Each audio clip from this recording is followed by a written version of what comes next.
everybody, welcome back to my YouTube channel. I haven't uploaded much in the last couple of months, simply because most of my videos are now exclusive to the Weaver's Circle on my website, which is a subscription-based site, because they're getting a little bit more complicated, time-consuming, etc., etc. So, you know, some of the ones behind me, you can find the tutorials for those there. But I have been asked a number of times to reshoot the video on how to make a Kete Whakairo. And because the one that I've made, I don't know, 8 years ago or something like that, you know, was basically front facing me, and a lot of people find it really, and quite a complicated pattern at that, and a lot of people find it really hard to, you know, weave from that. And so I have made a few more since then, but they really, I mean, they're all for experienced weavers, even this one, but at least this one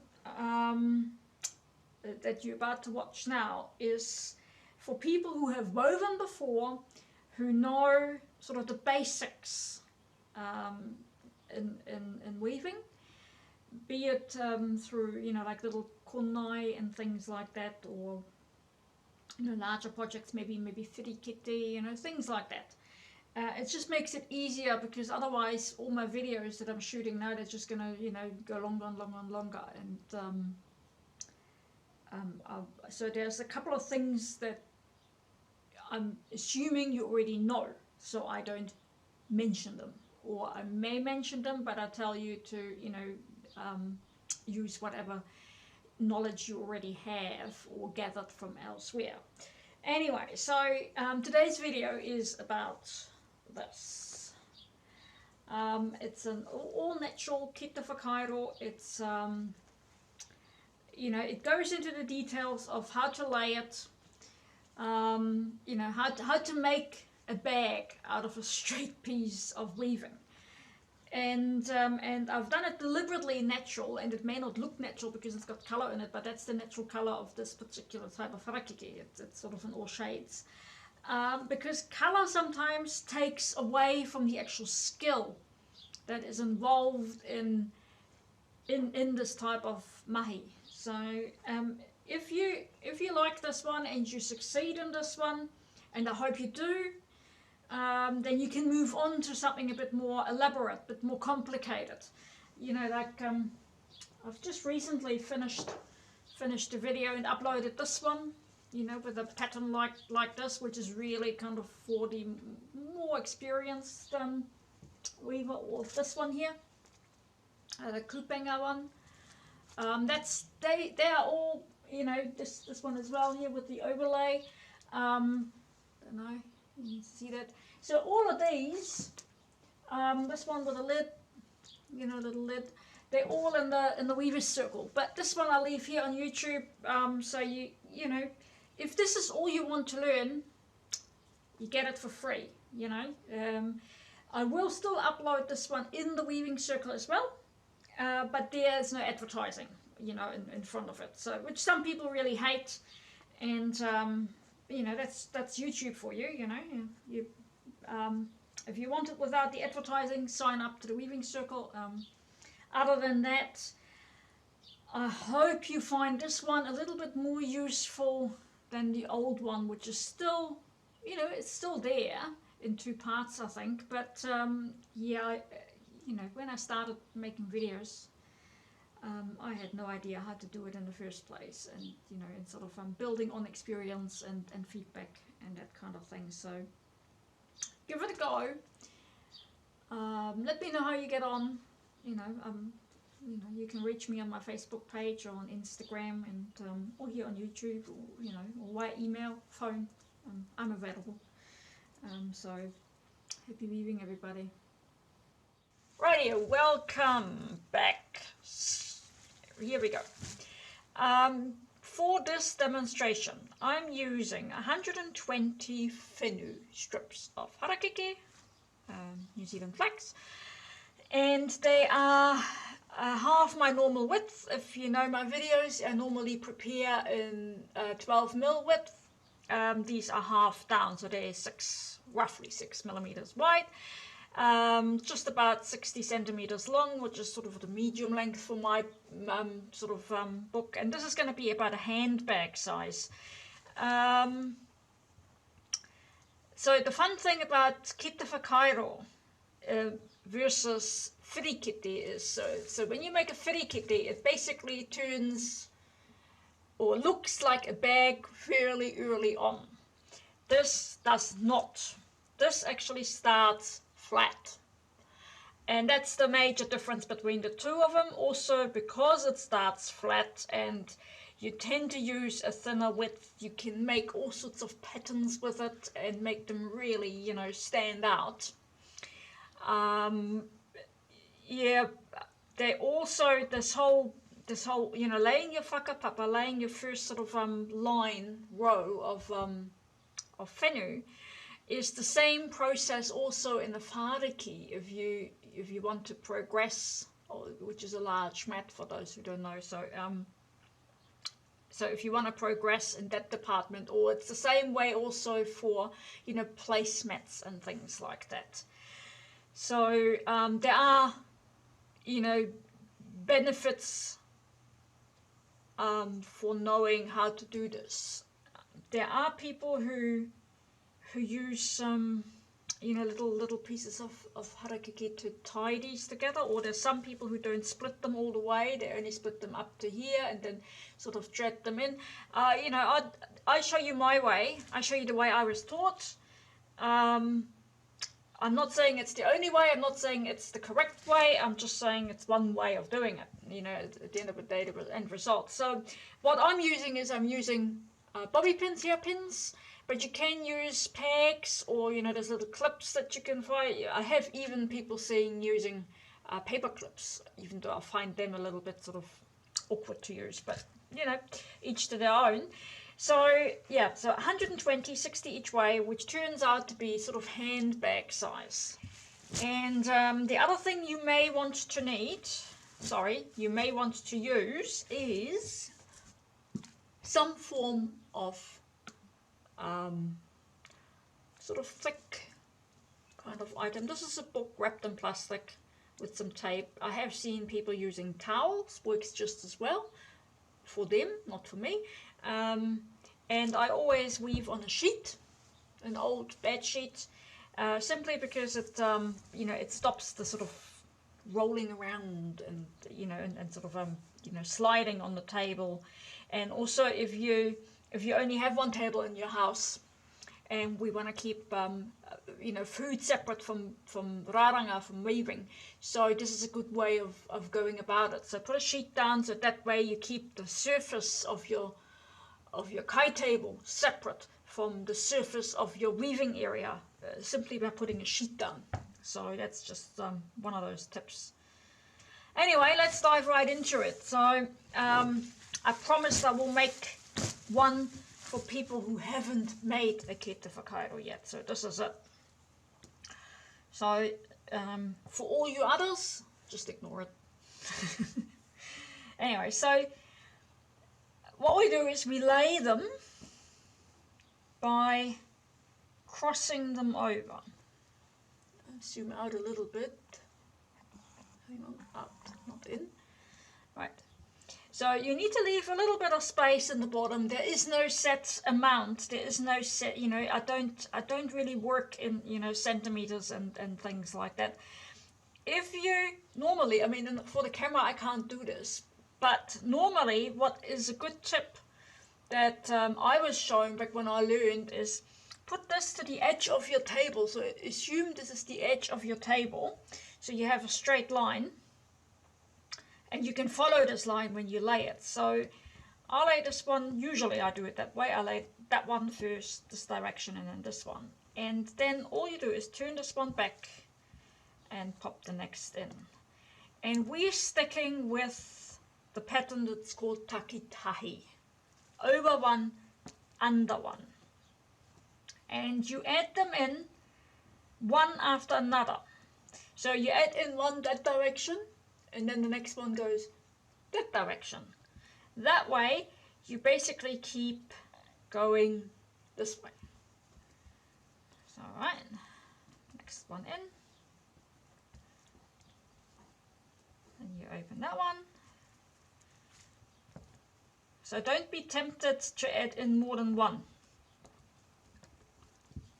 Especially not if you start out. And this is the thick end of your fenu, of your strips. If you're using different materials where you don't have a thick end, it doesn't really matter, you just pick one end really. And I normally sort of weave about 3 rows deep at this stage. There you go, so one more. I'll zoom in a moment to show you what I mean.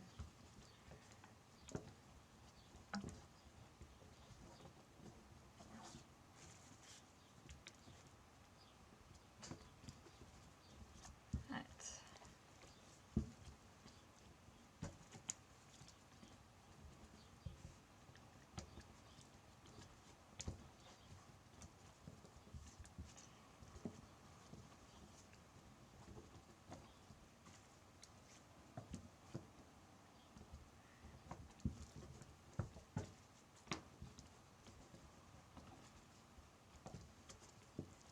Show you.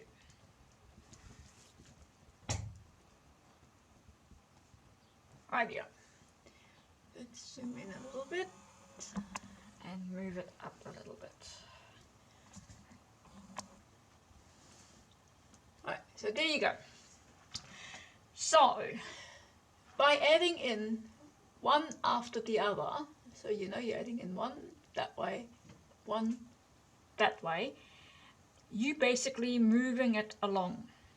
And as you can see up here, I stopped weaving it in. So I'm ending up the top here with a similar look like this. And we call this an ara. A line, basically, you know, loosely translated, it's a line from which you can finish any weaving project. If you familiar with other items that you've already made, in order to finish, you know, your kete or whatever it might be, you need to have the same line all the way. Otherwise you can't finish it, because you know, like, you're missing bits. And this pattern, takitahi, over one, under one, is you know, the most widely used weaving pattern in the world, really, because you use it in other parts of the world and other types of weaving as well. It's a very common pattern, so if you're a weaver, even if you haven't woven with flax before, this is probably very familiar to you. And this is one of the first patterns we learn here as well. So over one, under one. It is also always kind of a good idea to start any Kete Whakairo like this. You don't have to, but it makes, especially if you're a beginner, it makes life a lot easier, because the tension is quite tight if you only go over one. As you can imagine, if you go over 2 or 3 or 4, which you can in some patterns, or even more, it becomes a bit loose. So I really encourage you to do the base of your kete always like this, if you can. At the end of the day, it's up to you, but that's just my suggestion. Now, what you cannot see yet, hang on, let's just I'll move it around a bit. So they roughly, see, there you go. So they're roughly, actually they're not. So if you imagine there's a, let's say here, that is your table end. So if you want to drag your weaving all the way to your table and use that as your guideline and put these ones against your table end, it is very easy either to pull these down and suddenly you have a lot longer on one side or the other, or to pull them up. So if you put them against the side of a table and have these bottom bits all at the same length, then you're in a good position. So that's one of the tips. The other tip is the same one that I was taught by my tutor back in the day, Judy Robson-Dean, and that is, hang on, you aiming for squares, not diamonds. So, you know, if you can imagine, like something like this is a square. If you're too loose, it ends up more a diamond. So that's what we're talking about. This is the part where some people really struggle to keep their tension. I never really had a problem with it, even early on, because I've progressed from harakiki and other items first. But if you do find that you're losing tension, by all means, pop your pins in intervals as you go. You know, pop some in at the top as well, just so you know that stays. As mentioned, some people they kind of fatu these bottoms, you know, like put a little string around it. Some people don't split two, they leave two connected and then just weave them in. It's you know, everybody has their own favorite technique that works for them. I find this the easiest for me because it saves me any other extra work, you know, no time to, you know, fatu. And also, if I get the tension right the first time around, you know, then that's a good thing, isn't it? So that, so what you do now is you basically just add in all of your strips, all of your fenu, oops, even if they split a little bit, as you go until they're all used up. And you always alternate between one going right to left and one going left to right. And that way, you know, you don't end up having the wrong numbers or the wrong height or anything like that. So add all these in like so, and then I'll see you when you reach the end, or rather when I reach the end. Rightio, so this is all done. Now I forgot to mention, if you are using New Zealand flax, harakiki, Formium tenax, so I laid them so the shiny side, you know how we have a dull and the shiny side is facing me, so it's this way, and the dull side is on the table. You can do it either way, that's really up to you, but I find it easier. And these are fairly sort of, well, they're not wet, because I don't like weaving them when they're too wet, because they kind of, you know, dry to gappy and all that, so I just moisten them down a little bit. These were prepared months ago and then dried, and then I just put them a minute under the hot water earlier and split them into their half width. If you're using a different material than this, which you can, you know, pandanus and bulrush comes to mind, then you have to decide, you know, if there's a good or bad side, or if you want to use kia, you know, here in New Zealand we use kia for these as well, and they do have sort of an inner and an outer side, even though it's not shiny and dull, but you know, those are sort of specialist sort of things. Anyway, so all 60 are laid out, and we're about 3 rows up at the moment, and takitahi over one, under one. And from here on in, so this is basically how most of my Kete Whakairo start, be it all natural or with colour or, you know, or in other materials, they all start the same way. I lay the whakapapa, the first couple of rows, and they determine what comes after. So if you are to progress into patterns, some patterns are already determined by the way you lay them down here. So some others you can get into after this. So, you know, so you need to think about what you want to do before you start laying these first couple of rows. And in this instance, we're going to make it all natural, because sometimes color takes away from, the actual skill of the kite itself, and people focus on the color. When I learned to weave back in the day, we didn't actually use any dyed fenu for the first 3 weeks of our 6 weeks of Kete Whakairo paper. So we learned to get our technique right first, get this bit right, then get the join and all those sort of things right, and get your tension focused on that. Once you've got that done, then you can progress the color and more complicated pattern, like with holes and things like that. So, so get this, and then you can move on to more complicated things.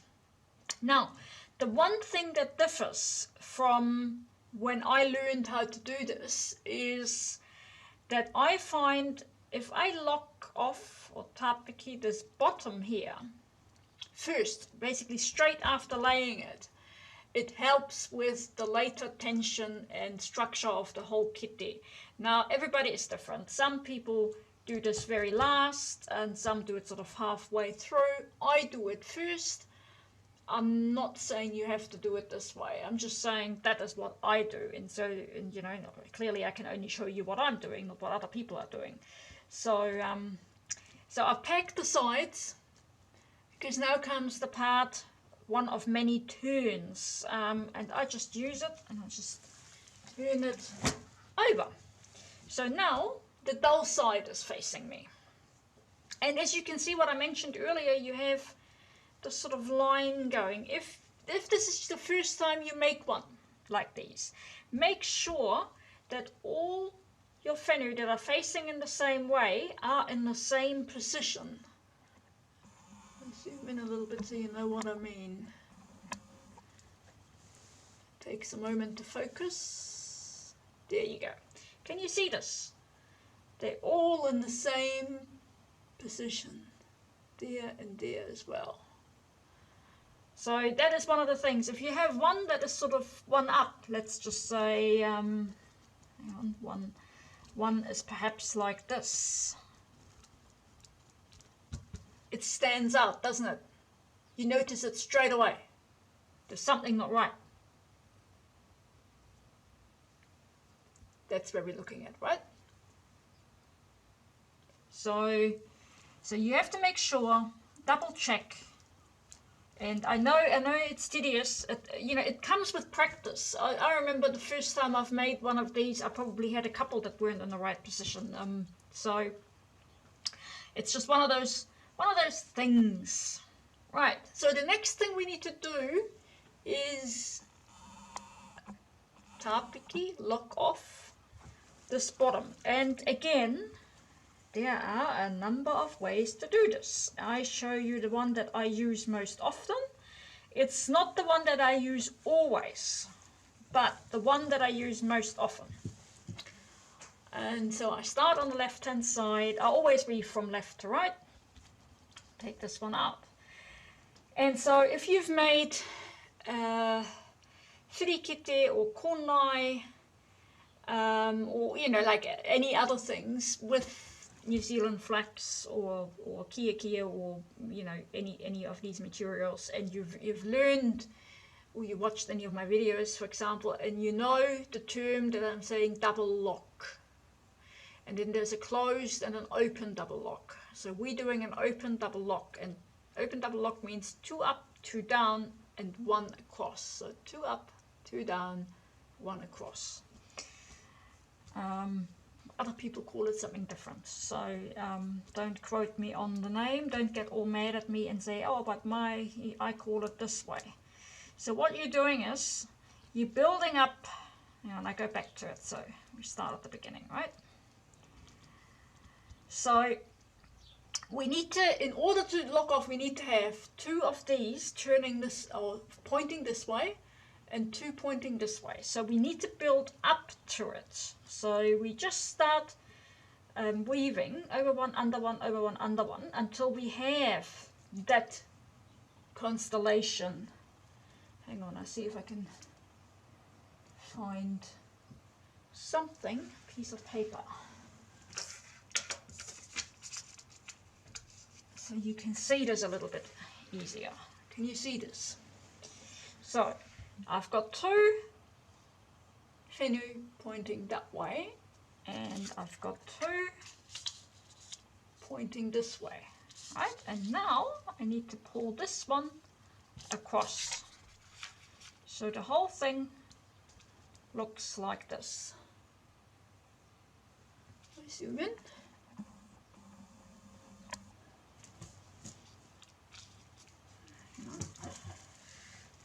There you go. And then what I'll do next is I pull this one and sort of 90 degrees, and this one locks that top bit in.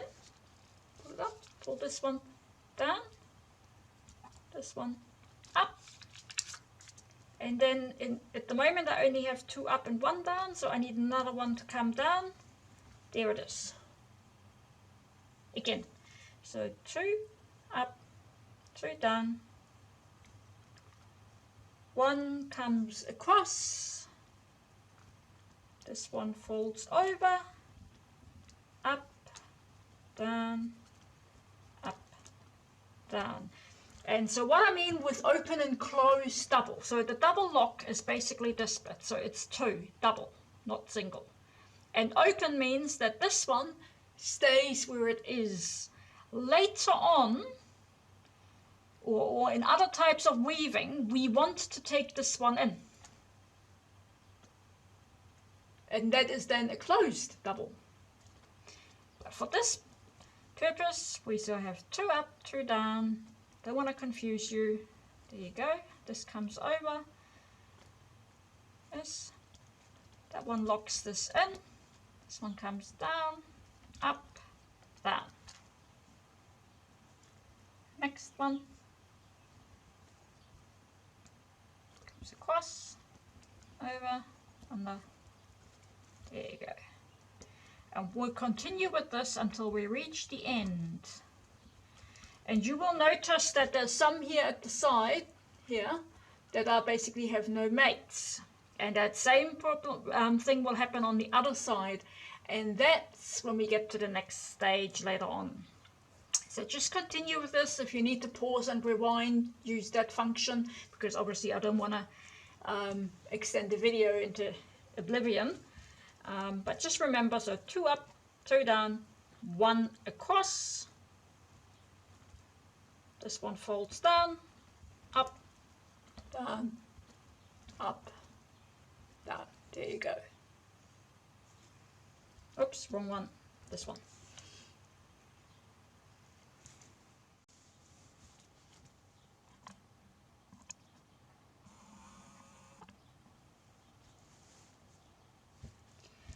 Rightio. So I've locked off my bottom, and you don't have to, but I find it always useful to tidy this up a little bit. And the way to do this is, you hold, hang on, get it into shot. You hold this one and just pull ever so slightly. See that? And that makes it nice and tight and tidy at the bottom, and gives a nice finish later on. You don't have to do this, but I find it always easier to do. And there's also a variation of this type of lock, where you can, instead of having it over two, like having two up, two down, make it three up, three down. So then, it becomes, it locks in really, really securely. So, there are variations to this, as mentioned before. So I tidy this one up, and then I show you the next step. Right. So this is all nice and tidy. Normally, when I make these bottom ends as short as I can possibly get them, so I don't waste anything. But because of the video today, it's been a bit of a tricky one in order to get this right. So they're a little bit longer than they would normally be. And so the next thing I do is cut these off. And there we go.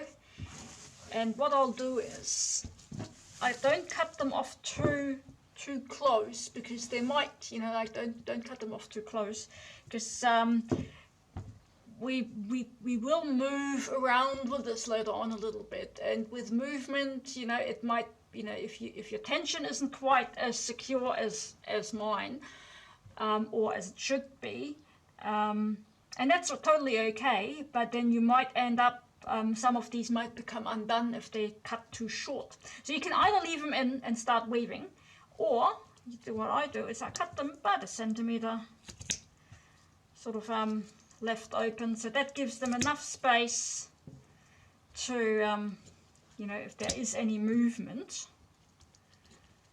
so they don't come out and undone. And there are different ways, again, how to do this. I know some people, they make almost like a pattern out of cutting these off as well.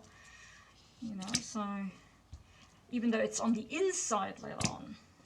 But it just goes to show, you know, there is more than one way to do these sort of things. And I highly encourage you to learn as many ways as you can possibly can from as many people as you can, really. Because everybody's got a different idea of how to do things, and you might just find that something as a combination of all of the people who you learn from is perfect for you. Right, so I don't cut the last lot because it just makes it a little bit too insecure. So this is what it looks like now. So this is the bottom, the base of our kete. And at the moment it's the dull side. And you can, if you want, continue weaving on the dull side. Some people do. I know a lot of people who do and prefer it that way. I, however, prefer weaving on the shiny side. And see, even already now, while I've turned this twice, it become, well, not a lot loose, but a little bit loose. So, the next thing you would want to do is, see how these are all sort of on top. So you pull these back.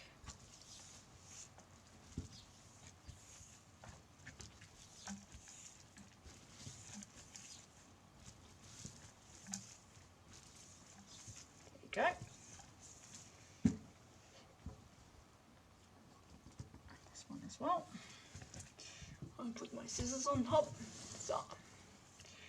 And remember, we done over one, under one, over one, under one down here. So basically, that's exactly what we continue to do. So we just, you know, do that simple taki-tahi over one, under one pattern. And I again encourage you, don't weave up too many rows at a time if you're fairly new to this. There will come a time when you use a pattern that may have 6, 7 or 8 rows in it, and then you have to in order to get the pattern right. But at the moment 2 or 3, or if you're really unsure, just 1 will be alright. So, and as you can see, what I'm doing is I'm basically turning at the top. I'm working so from left to right and from top to bottom. There you go. The reason why I'm doing this is I want to keep my ara, the line that enables me to finish my kete eventually, and to know where I am in terms of a pattern. So by only ever going as high as the last fenu that I turned, I will automatically stay in the same line. Right?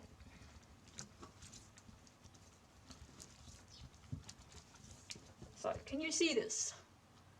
I'm in the same line. I have seen it many times that people get carried away with it. So basically what they do is they go, instead of what I'm doing, you know, I'll zoom in a little bit so you can see this a bit clearer. So I always have my finger on the last one of these. See how this one is turned back?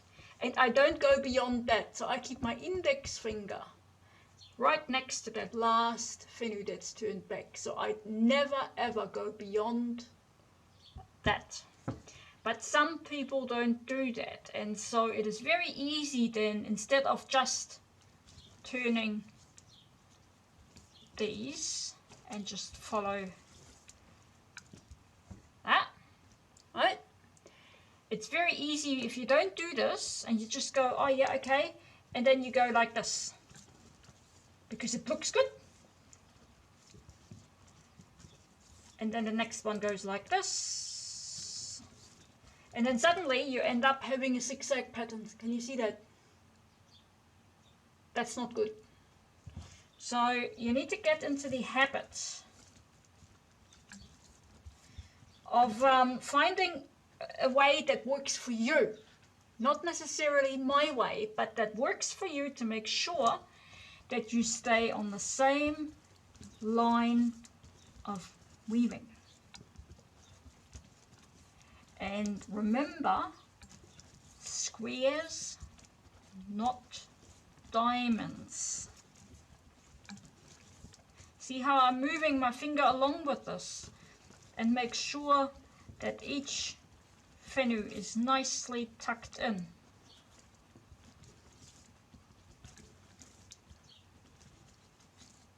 Oops. There you go. You see that?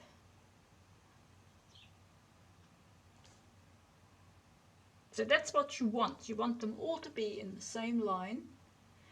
And then you finish one line, or you know, however many rows. In this case it's 3. Right? 3. And then you do the next row, and then you do the next row. So if you move on from this to more patterned kete, that is important that you have a starting point somewhere. A starting and an end point, and that is basically this. Otherwise your pattern goes all over the place, and that's not what you would want. So I'd say we combine 2 patterns in this little tutorial. So this is the most common one: over one, under one, taki, tahi. Right, that's the one all over the world. And then the next row, we go over 2, under 2, which is the next most used pattern we use. Alright, so you continue with this, either in 1, 2 or 3. Don't go above 3 until you reach the end, and then you can use, you know, trusted bobby pin and peg the sides so they don't come undone if you like. And then I'll see you there. Rightio, welcome back. So, you know, now we've got this band ready. So I thought, in order to, you know, show you basically 2 things or 2 patterns in one go, and also to speed things up a little bit, we're going now into a different pattern. And this one is called takirua. So this is takitahi, takirua. So takirua is over 2, under 2. And as the name suggests, it basically is exactly that. Just pull these back. Zoom in a little.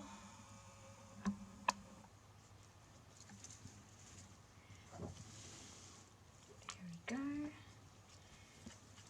So before we always went, you know, over 1, under 1, and now we're going over 2, under 2. So obviously at the end here, you know, you can only ever go so far.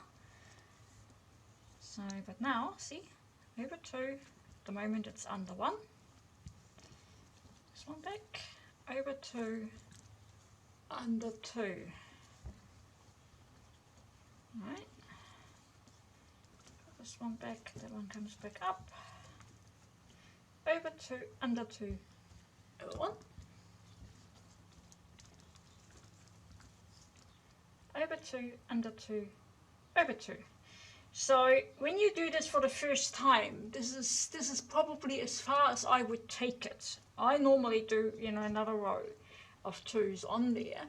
But if this is your first time, just to get used to this, I'd suggest you do it that way. And this is also a good little exercise, you know, in preparation for other patterns that you may want to try.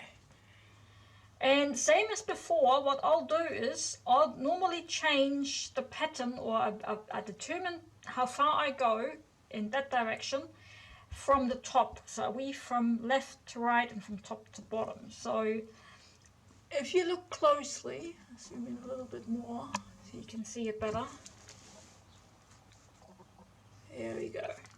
So at the moment, if I were to turn this one over, I would actually be going over 3, right? And under 2. That's not what I want. So in order to get it done over 2, under 2, I turn, and plus this one would be over, if I were to turn this one over, can you see this? So I would go over 3 here, and then under 3 there, and that's obviously not what I want. So this is how I change it. So pull this one back, and now I only got 1, so I need a second one. So pull this one back, and then I'm back into over 2, under 2. Can you see that? It's pretty straightforward, really. This one that comes back, over 2, under 2, and as before, I keep my index finger at the highest possible point, so I don't go any further than this. Okay, go. Up. You can, if you find this method too complicated, there is another way. You can make it really, really straightforward. So you can just count. You can go over 1, under 1, over 1, over 2, under 1, under 2, and pull these over and then pull them back, and do it that way as well. So later on, for some more complicated patterns, that's probably the way to go if you haven't got the experience yet on how to put these other more complicated patterns in. But I find this way the easiest. I only ever basically just change these. Oh, sorry, camera doesn't like having to focus on too many things. Sorry about that.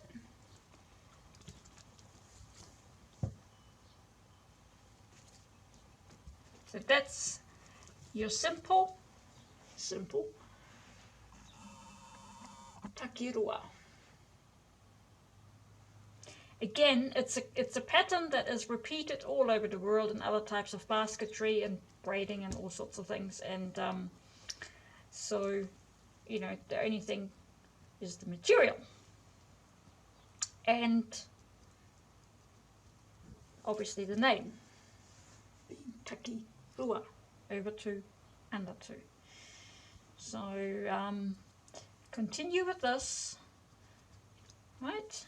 And possibly put another 2 or 3 rows of this on top, just to make your kete a little bit wider. See? Zoom in again so you can get a bit of a close-up. And then when you've done that, you know, again, peg the sides so you can, you know, like, see how you got the over 2 here, you can peg this. So you know, it becomes more like a sort of a pyramid kind of thing, you know, it gets less and less and less and less. Alright, I'll see you at the other end. Rightio, so here we go. So this is my band of takitahi, over 1, under 1, and this is my wide band of takirua, over 2, under 2. There you go. I hope you managed to get this far yourself, and if you still wondering, now how does this actually constitute a bag, we will get to that. So When it comes to Kete Whakairo, I tend to weave as long as I can possibly can flat on the table.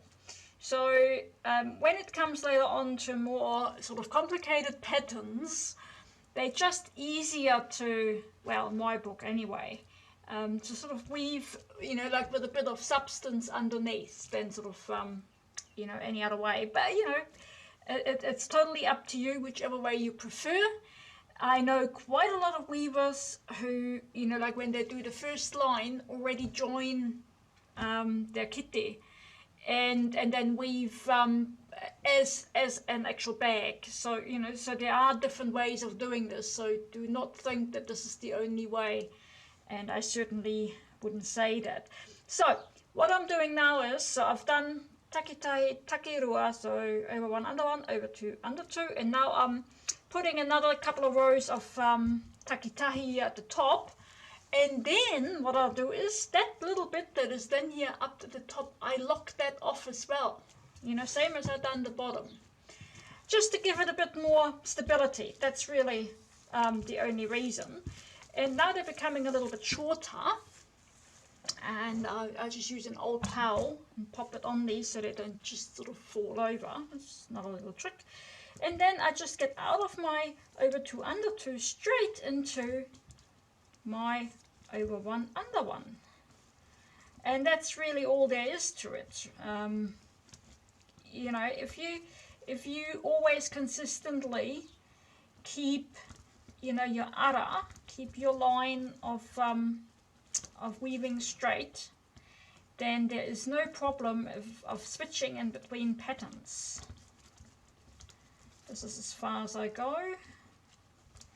Bear in mind you still need some length at the top to later on, you know, do, you know, your actual finish. So you don't want them to be this short.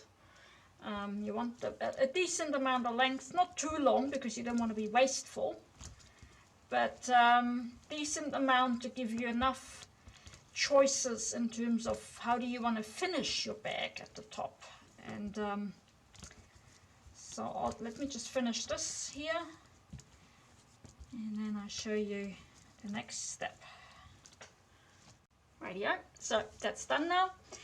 You can of course make it so it's even, so you have the same sort of width of band of pattern, you know, so it looks nice and even. For this purpose, just for the demonstration video, it just doesn't really matter. Just in case anybody is wondering where these colorings come from, that's all natural.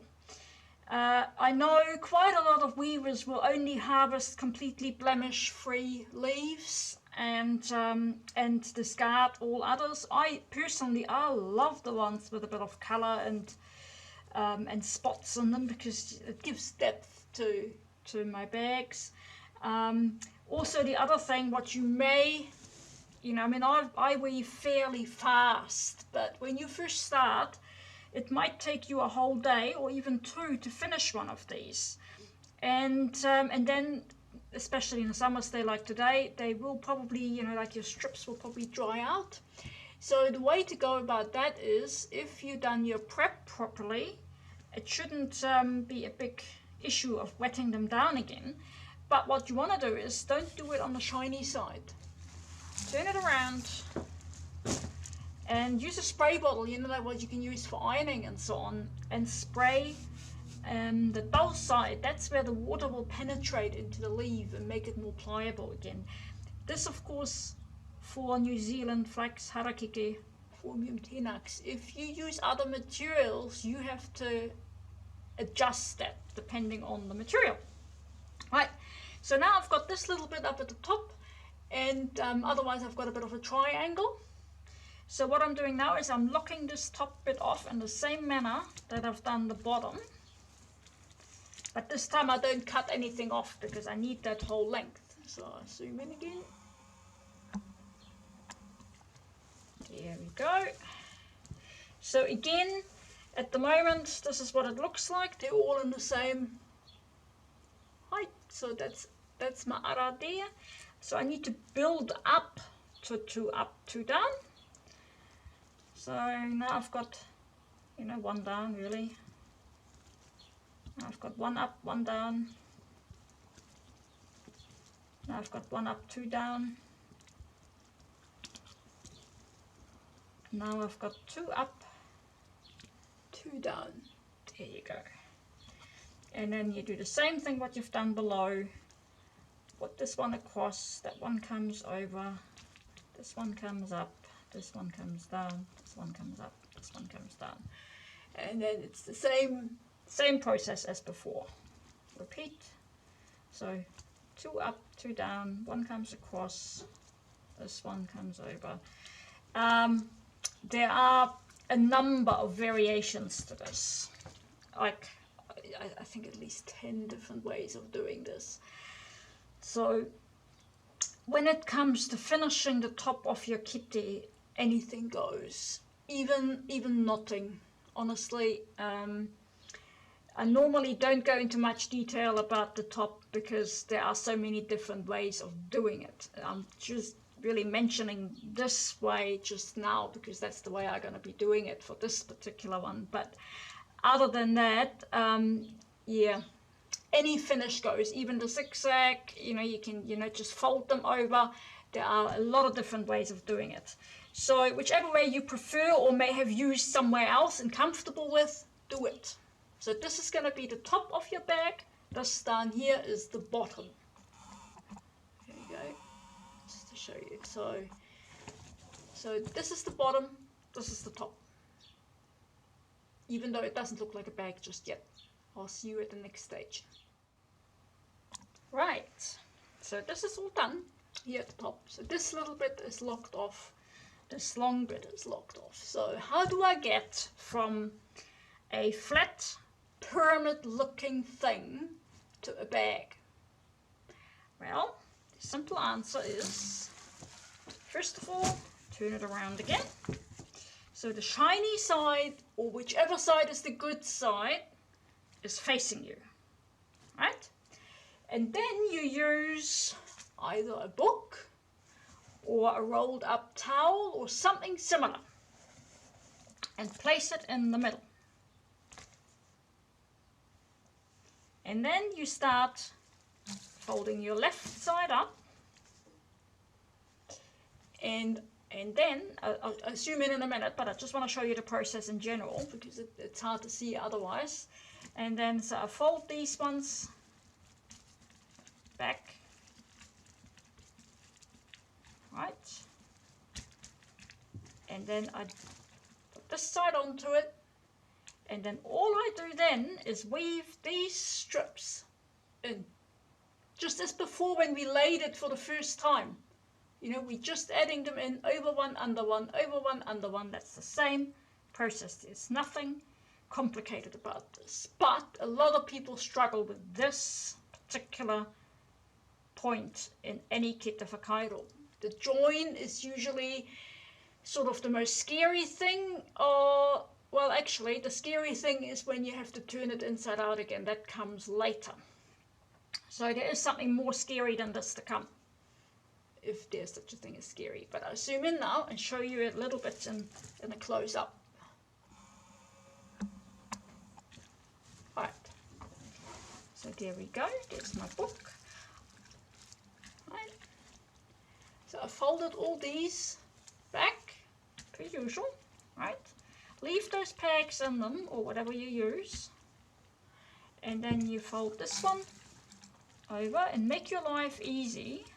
These ones are short. Take these all out of the way, just so you can see better what you're doing. And then what you do is, if you've got your numbers right, that's the important bit. If you got your numbers right, when you first laid them, they should, in theory and practically, fit right on top. So basically, this needs to go like so. Can you see that? So it will naturally be an over one, under one.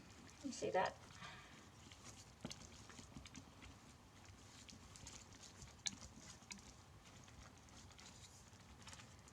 And suddenly, those two sides are joined. And all you need to do now is fill this gap that is here. And do it gradually, don't do it all at once. Because at the beginning, you know, it's a bit of a challenge to get them to marry up. See how there's a little bit of a gap here at the moment? Hard to see. So I'll just adjust this a little bit and push these along just to close this gap. Sometimes they're a little bit too tight and you want to loosen them up. So that's why 2 or 3 rows maximum at this stage. And then you just do what you've done before. You know, don't go higher than that. Don't worry about what's happening past your fingertip. This one here up the top. And just adjust the angle a little bit as you go. There you go. This is as far as you can go, right? Because there's nothing else to marry. And can you see this? See? They're all in the same height. That's your ara there.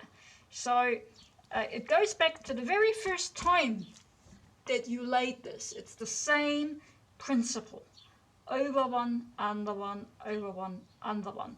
So now, of course, the next thing I usually do is, see down here at the bottom, I close this gap. See, at the moment there's a little bit of a gap here between this lock off and that lock off. So I close this gap.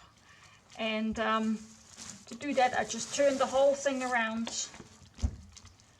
Take those pegs out. Take these middle ones out as well. There you go. And then again, if you've done your numbers right, they should just fit over one, under one, over one, under one. There is no, you know, no specialty about it. Right. Just need to go back one because I've gone one too far for some reason. So there you go. So all you do is now you close this gap, and obviously suddenly you haven't got enough.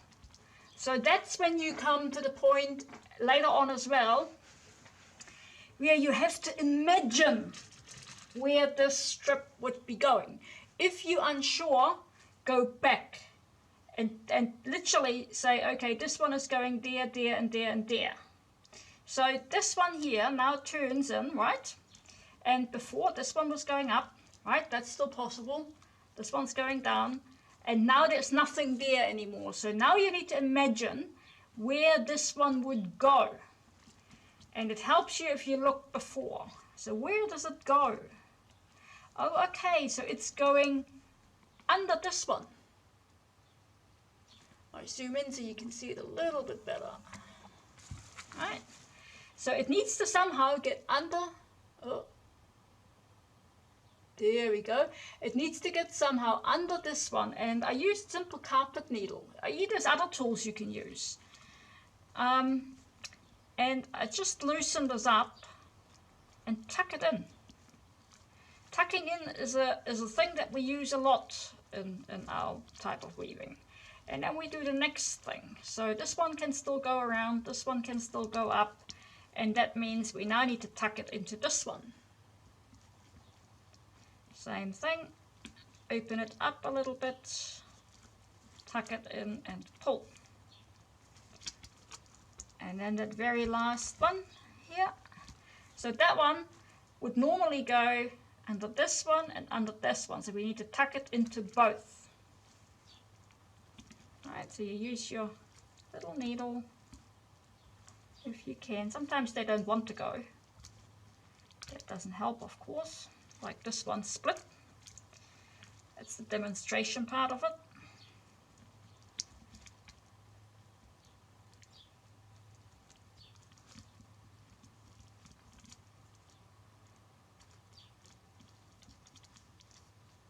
Right. See, happens to the best of us. And then these two need to go in here as well. So again, open it up. Tuck them in.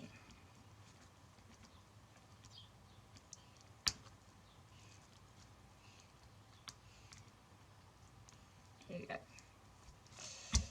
Right, and then you tidy it up as before, pull them a little bit, there you go, and then we just cut these bits off there, and then the bottom is actually done.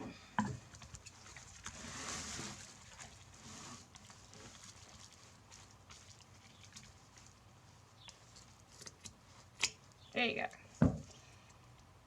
Stringy bits. So that's done now. So that's the, well, not quite the bottom just done yet, but almost. Right? So that's this bit done. And then you, while it's still sort of moist and wet, you can still shape it a little bit. And so the next thing you need to do is you finish basically this really big gap. And as before, you only go up a couple of rows, you pull these back as you go. And remember, we've done quite a few rows of takitahi, over one, under one at the beginning. So this is what we basically do first. Finish that area of takitahi, over one, under one.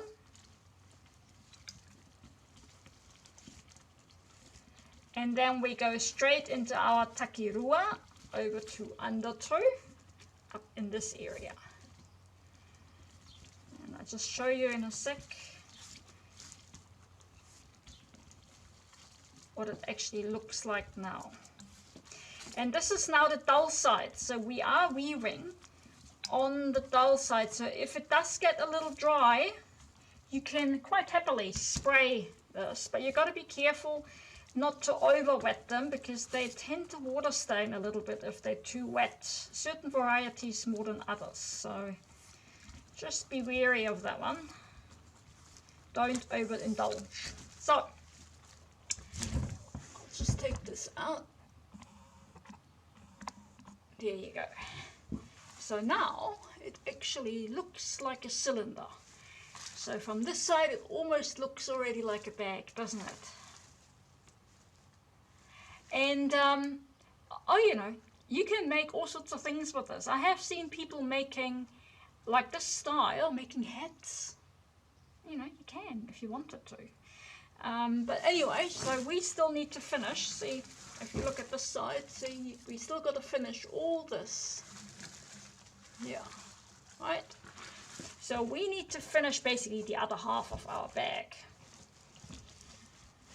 And, as before, have something in there, either a towel or a book or something else, just so it keeps, so what this does is, see, like this, so it keeps a little bit of the shape. You can do it completely flat, but then you have to be careful that you don't squish the sides, or it will be sort of, you know, like a little sort of sleevey thing, and you may crush the sides. So I find the book idea the best. And so now you go straight into your over two, under two. And if you've forgotten how to do it, if in doubt, backtrack. So you just follow what you've done before, and just follow with your finger and just pull these as you go. So you know the next one needs to go over two, under two, over two. And so that's basically what we're doing. And then you just continue with this for your couple of rows up to the side, then you start again, then you start again, and then you do your takitahi, same sort of thing, until you're closed at the same height as you are at the top. So, welcome back. Right, so I've woven all the way up, and I haven't quite just locked off, so at the moment it looks like this. So it's a bit of a sort of round cylinder, so it's still not quite a bag. So what we have to do next is obviously continue with this top lock. So we need to lock this top bit off in the same fashion that we started it. So if you started it a different way to me, which is totally fine, then obviously you need to continue with that. So until you know, finished all of these here at the top. And so I'm just going to do this in the same way that I started it, with my, 2 up, 2 down, and 1 across, and until I reach the end. And same as before, at the bottom here, I need to tuck the last bits in, so I need to assume where they would be going. And I'll leave you to do that, and as I said, in whichever way you may have started this finish here at the top, and then I'll see you to finish your actual base at the bottom. Rightio, so the top is locked off, right? And the bottom. So how do we get now from this kind of shape to an actual bag shape? So that means we have to somehow close the bottom, right? Let me demonstrate. So this is a kete I made a while ago, right? A little clutch bag. And so what we're looking at now is this bit. So how do we get from this open to this? And that is one of the key components of a Kete Whakairo. Now, if you have one with a specific pattern, let's say there's a pattern running from side to side, you would make sure that where you want to join is obviously on the right corners, because once you start joining, that's it. That's basically then your front and your back of your kete, right? So in this case, it doesn't matter because it's all natural and it's all the same pattern. So you can start anywhere. So what I do, and that's the thing, again, as at the top, there are a number of different ways of doing it. And by, what I show you is the one that I use most often. It's not the one, or it's not the exclusive one. I use a couple of different ones depending on circumstances and length of these fenus and the look and even the size of the kete and so on and so forth. And there are, some people who prefer one over the other, and it's not for me to say what is the best way or the correct way. I know some people, they just plait these, make basically like a backpack kind of thing. Then there are others who do something like this. They pull these from one side sort of, through the gaps and intervals. This is actually how I learned originally. I had all these sort of in between here, right? Can you see that? Let's zoom in a little bit. Right, so that way these are closed. And then you can do a plait. Okay, you can just plait these like a 3-plait kind of thing, and that looks really, really nice, I have to say. So that's one of the ways to do it. If you have the length, this probably would be long enough, so I could do it that way. But in this instance, what I'll do is I'll do it the same way I've done this bit: 2 up, 2 down, 1 across, and this time I take both in. Remember before I said an open double lock, one stays out, which is this one, when we done this bit. So now I'm taking this one in. So the way to go is same as before, and I pull these in the middle here, in between these, pull them from the other side, there you go. And I normally, if I'm not on camera, I do this with my index finger, and it's quite a straightforward process really. But it's hard to do this for the camera.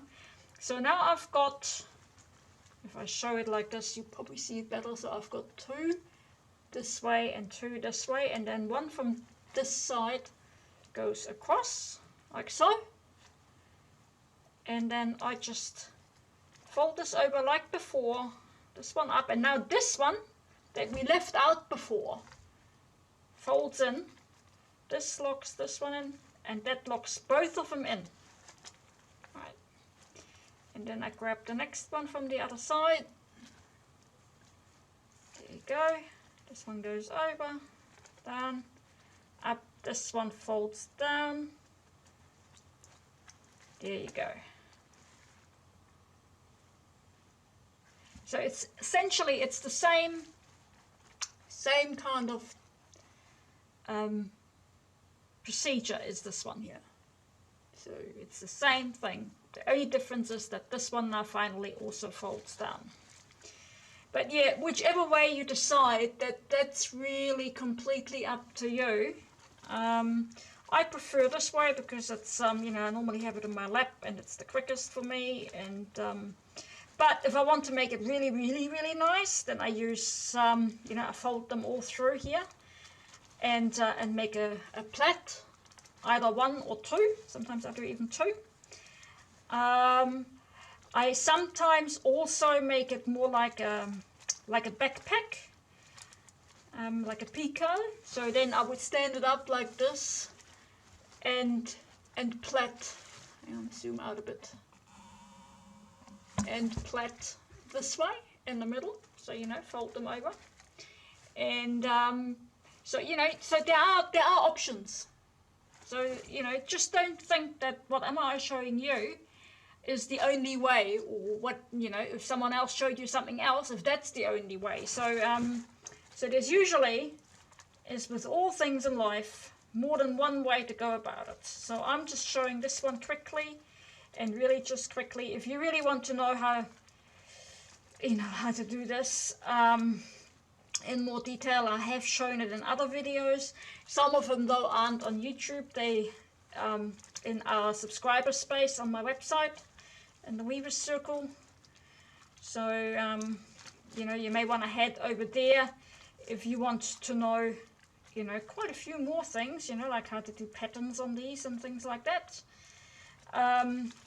So that's on flaxworks.co.nz, and it's called the Weaver's Circle. And you can subscribe there either monthly or yearly, and then you get a lot of exclusive videos and tutorials on all sorts of things. You know, there's small items and larger items, and you know, all sorts of different Kete Whakairo variations, because this is how it starts, but you can, you know, as I said earlier, you can build up on those. Anyway, so I continue with this, and then I'll meet you in a minute again.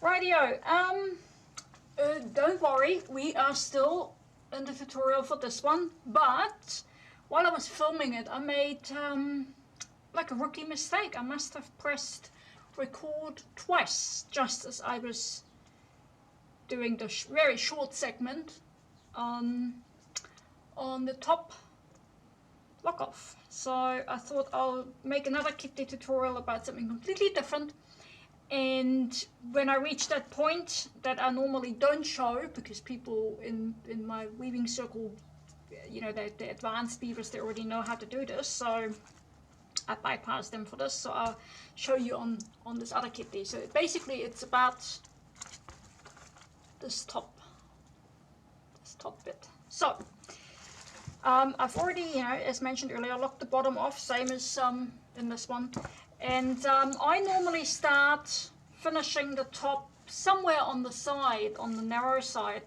but you know, if you want to make it in the front, you're more than welcome, and then make a little like a koru or something like this. You know, there's endless possibilities. The same when it comes to attaching handles. That's why in my tutorials I never show how to attach handles. I was never shown. I was told to work it out and trial and error, and I probably know about 20 if not more ways of attaching handles to a Kete and other products. So and I trialed them all, you know, in terms of, you know, how easy is it, and how useful, and what do they look like, how long does it last, that sort of thing. So I highly encourage you, make your handles first. That's what I normally do. For all my Kete, I always make the handles first, and before I lock off, or before I even start any Kete, really. And then, you know, work out if you want one that you attach at the top. You might want to just finish the top first and then attach the handles. That's totally fine. Some people attach them all the way around, especially if it's larger bags, to carry the weight. Some of them attach them on the side, so they only have one, like a shoulder bag kind of thing. So you can, you know, be creative, really, be creative. But in terms of doing the fitting on the inside, so I've done my double lock the same as I've done here at the bottom, right?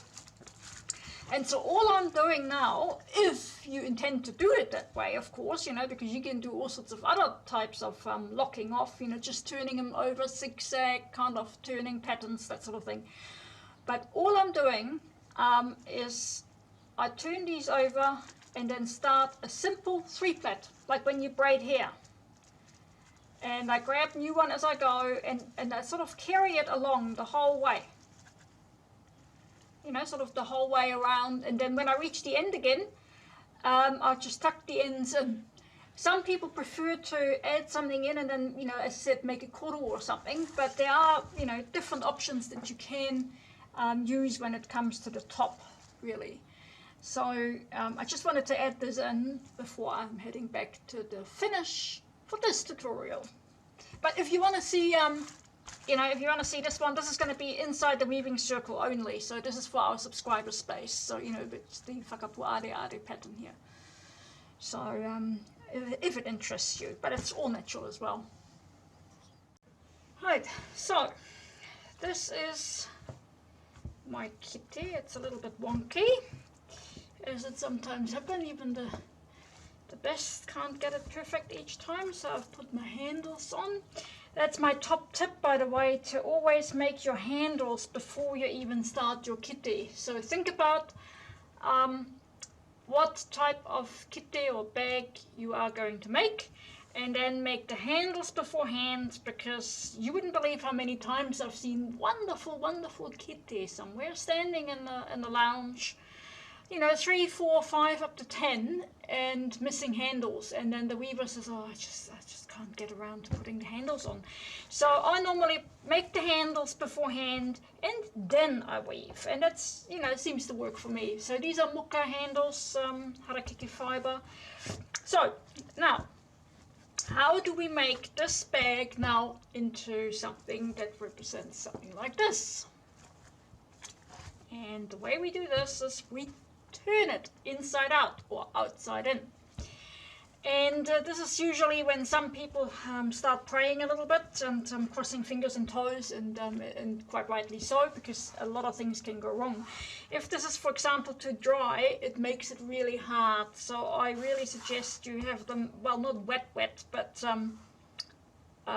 pliable enough. So, and I normally start on the corner, have my hand on the inside here, and then I kind of gently but firmly kind of pull it in, or push it in rather, and work my way to the other side. Right, there you go. And then in theory,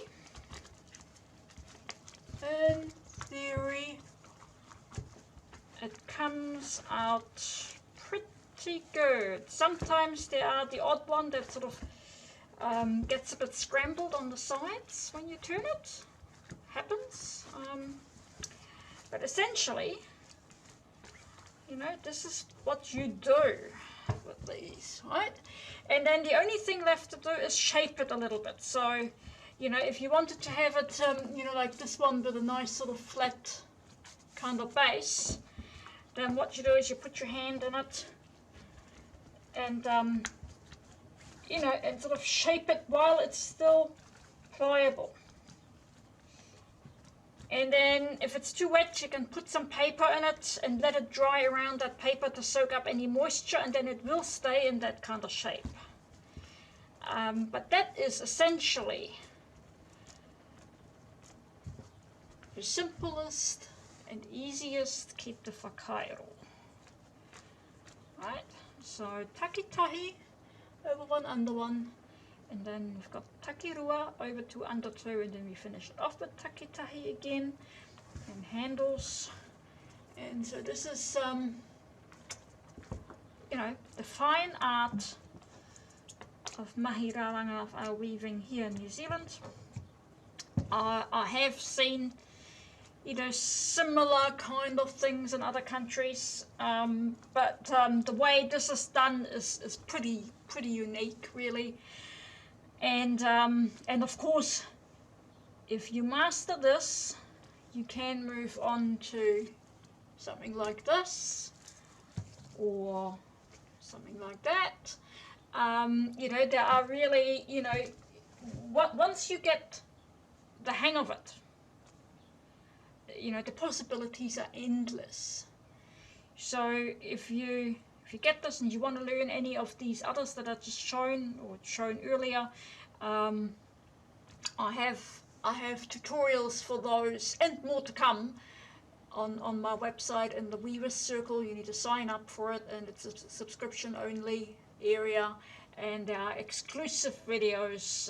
They're only available there. So, well, this one is also in the Weavers Circle, but advertising free.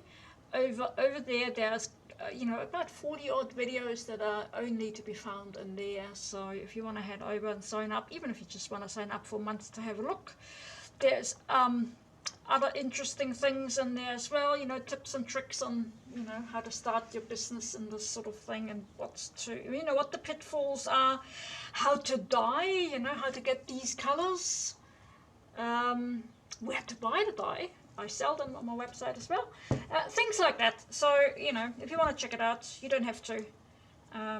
If you're happy with this, be my guest. Anyway, so I hope you find this useful. Happy weaving, everybody.